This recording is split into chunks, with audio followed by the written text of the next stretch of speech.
Hello दोस्तों, welcome back to my channel and how you friend के साथ। आज मैं रिएक्शन दूंगा अपनी वीडियो को लिंक है वहाँ पर डिस्क्रिप्शन में मिलेगा, तो आप वहाँ से चेकआउट कर सकते हैं। तो आज मैं रिएक्शन देने वाला हूँ नेपाल के कुछ अमेजिंग फैक्ट्स के बारे में। स्टार्ट करते हैं अपनी वीडियो, लेट्स गो। स्वागत है आप सभी का हमारे इस YouTube चैनल जानकारी में। दोस्तों, आज की इस इंटरेस्टिंग वीडियो में बात होगी हमारे पड़ोसी देश नेपाल के बारे में। वर्ल्ड के 49 ऐसे देश हैं जिनकी सीमाएं किसी भी समुद्र को नहीं लगती। नेपाल की गिनती भी दुनिया के उन्हीं देशों में होती है जिन्हें लैंडलॉक कंट्रीज बोला जाता है। नेपाल में खटमंडो वैली में आज भी एक ऐसा ट्राइब बसता है जिसका नाम निवार है।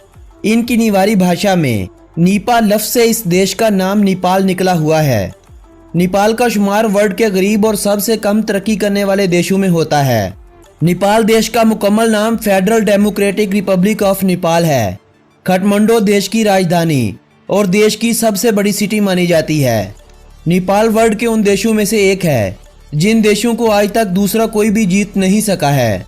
इसकी वजह है नेपाल की बहादुर Gorkha army. Nepali Gorkha army world war 1 और 2 में दूसरे देशों के लिए युद्ध भी लड़ चुकी है। गोरखा आर्मी वर्ल्ड की सबसे खतरनाक आर्मी मानी जाती है। साउथ एशिया में नेपाल की आर्मी 5वीं बड़ी आर्मी भी है। 25 सितंबर 1768 में नेपाल एक किंगडम देश बना था। 18 मई 2006 को नेपाल ने खुद को एक स्टेट डिक्लेयर कर दिया था। इसके बाद 28 मई 2008 को इस देश ने खुद को रिपब्लिक देश बना लिया था। +977 इस देश का कॉलिंग कोड है, जबकि .np इस देश के कंट्री डोमेन नेम को कहा जाता है। नेपाल देश की जीडीपी 27 बिलियन $US के करीब है, जबकि पर कैपिटा इनकम $919 है। देश की करेंसी को नेपाली रुपया कहा जाता है। इनके 1.6 रुपीज से एक भारतीय रुपया खरीदा जा सकता है, यानी 160 नेपाली रुपयों से 100 भारतीय रुपया लिया जा सकता है। नेपाल देश टाइम के हवाले से भारत से 15 मिनट आगे है। दोस्तों, बस इतनी ही बातें नहीं, आपके साथ नेपाल देश की ढेरों बातें शेयर करूंगा, मगर इस वीडियो को एंड तक देखने से पहले एक मेरी आप सभी से विनती है कि अगर आपने अभी तक मेरे इस YouTube चैनल जानकारी को सब्सक्राइब नहीं किया तो लाल रंग वाले सब्सक्राइब बटन को दबाकर चैनल को सब्सक्राइब कर लें और साथ बने घंटी के बटन को भी दबा दें। इस पर आपका कोई भी खर्चा नहीं आएगा, बल्कि मेरी अगली आने वाली सभी वीडियो आप तक फ्री में पहुंचती रहेंगी। दोस्तों, नेपाल देश के बारे में अगर अमेजिंग फैक्ट्स की बात की जाए तो इस देश का कुल एरिया 1,47,181 स्क्वायर किलोमीटर है और ये देश अपने एरिया के साथ वर्ल्ड में 93 नंबर पर आने वाला बड़ा देश माना जाता है। 2,96,00,000 लोगों के साथ ये देश इस वक्त वर्ल्ड में 48 नंबर का बड़ा देश भी गिना जाता है।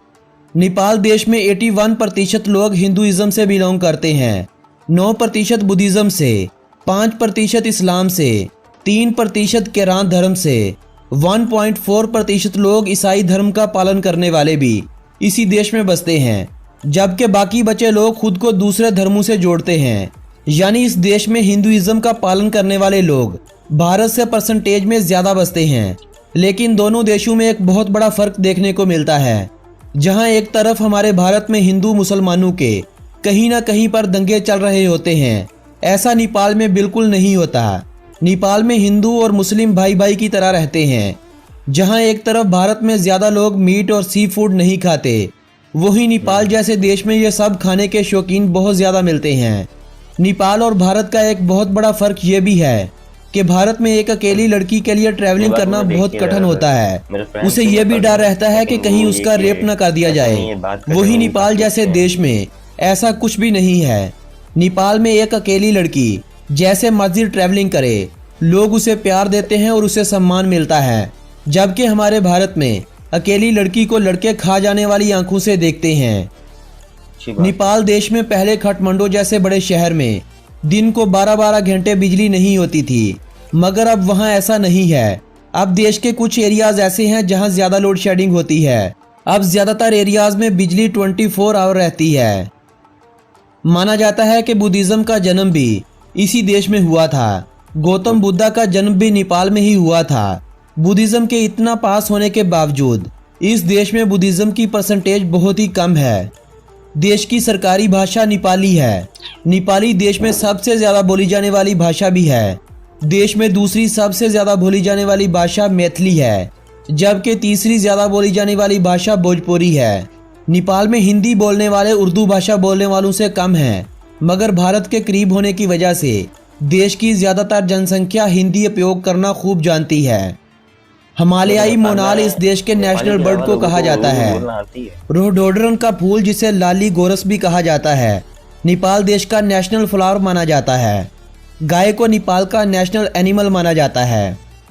क्रीमसन कलर, जो गहरे लाल रंग जैसा दिखता है, इस देश का नेशनल कलर भी माना जाता है। इस कलर को आप नेपाल के झंडे में भी देख सकते हैं। नेपाल में वैसे तो कई तरह के फ्रूट खाए जाते हैं, लेकिन नेपाल का नेशनल फ्रूट कोई भी नहीं है। वैसे तो नेपाल में मोमो, पुलाव, सेल रोटी और थोकपा जैसी कई दूसरी डिशेस खाई जाती और पसंद की जाती हैं, लेकिन इस देश की नेशनल डिश का सामान दाल भात को दिया गया है। पीपल के पेड़ को नेपाल का नेशनल ट्री माना जाता है। ढोल यानी ड्रम को नेपाल का नेशनल इंस्ट्रूमेंट माना जाता है। नेपाल वर्ल्ड का इकलौता ऐसा देश है जिसका फ्लैग रेक्टेंगल शेप का नहीं है। नेपाली फ्लैग में रेड कलर नेपाली लोगों के गुस्से और इनकी विक्ट्री को दिखाता है। ब्लू कलर इनकी शांति की निशानी है। फ्लैग में बना मून भी इनकी शांति को बताता है, और फ्लैग के निचले हिस्से में बना सूरज ये बताता है कि नेपाल एक शांति प्रिय देश है। लेकिन अगर इनके साथ पंगा करोगे तो ये तुम्हें जलाकर राख बना देंगे। यानी झंडे में बना सूरज इनके गुस्से को बताता है। आज नेपाल देश की गिनती वर्ल्ड में फास्टेस्ट ग्रोइंग इकोनॉमीज में की जाती है। नेपाल की इकोनॉमी में एक बड़ा हाथ इन लोगों का है जो नेपाल से बाहरी देशों में जाकर काम करते हैं और पैसे अपने देश में वापस भेजते हैं।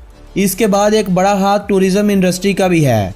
नेपाल में साल 2018 के दौरान लगभग 13 लाख लोग विजिट के लिए आए थे। सबसे ज़्यादा भारत, चीन और अमेरिका से आने वाले लोग थे। भारतीयों को नेपाल जाने के लिए वीज़े की ज़रूरत नहीं होती, बस जाने के लिए अपने पास वोटर आईडी या पासपोर्ट होना चाहिए।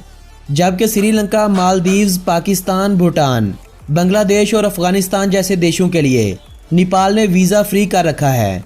यूएस, कनाडा और यूरोपीय देशों को नेपाल वीज़ा ऑन अराइवल की सुविधा देता है। यही वजह है कि नेपाल में हर साल लाखों टूरिस्ट की बढ़त देखने को मिल रही है।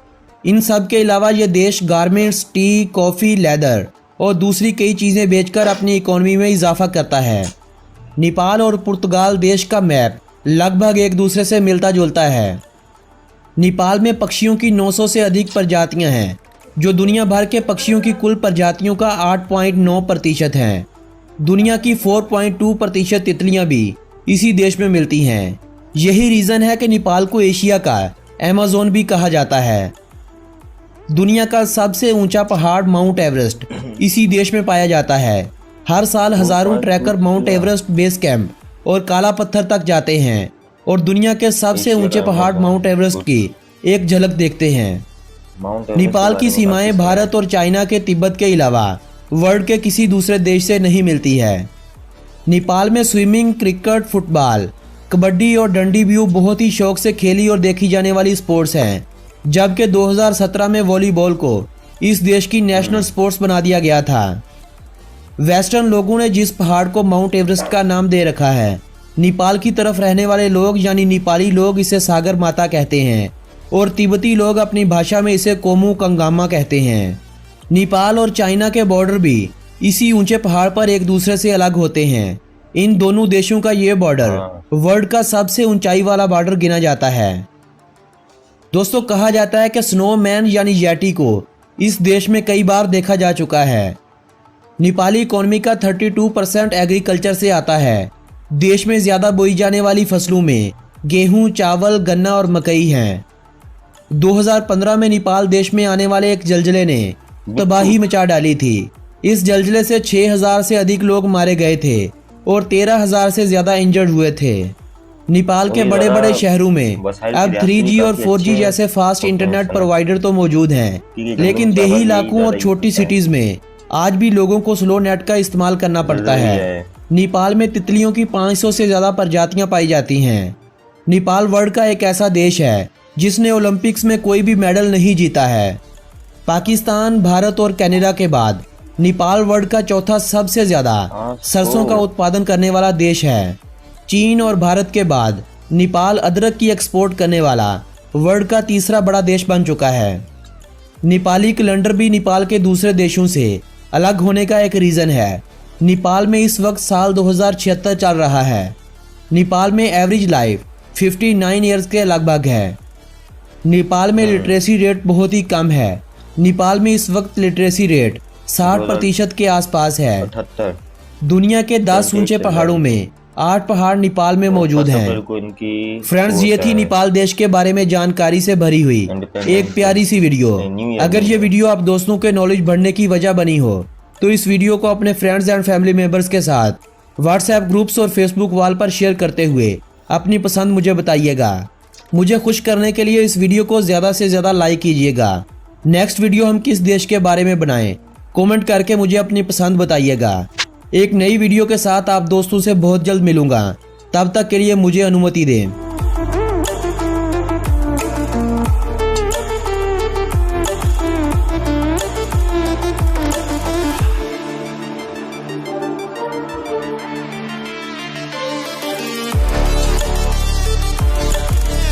घूमने के लिए आपको काफ़ी एनर्जी दे रहा है।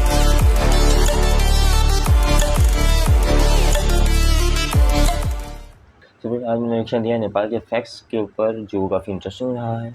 नेपाल के फैक्ट्स के बारे में मालूम किया जाए तो नेपाल का जो कैपिटल है वो काठमांडू है, एंड नेपाल का जो कैलेंडर है वो काफ़ी कैलेंडर से अलग होता है। नेपाल आज़ादी नहीं मना था क्योंकि वो कभी किसी का गुलाम ही नहीं रहा। और इस वीडियो में दिखाया जा रहा है कि इसके फ्लैग के बारे में बता रहे हैं और काफ़ी कुछ बता रहे हैं कि गोरखा आर्मी के बारे में जो दूसरे मुल्कों की मदद भी कर चुकी है। और फ्लैग के बारे में काफ़ी बताया कि इसका जो चाँद है इसका क्या मतलब है, सूरज का क्या मतलब है, और रेड जो कलर है और ब्लू कलर अमन का है, मतलब इनकी खुशी का लिहाज है।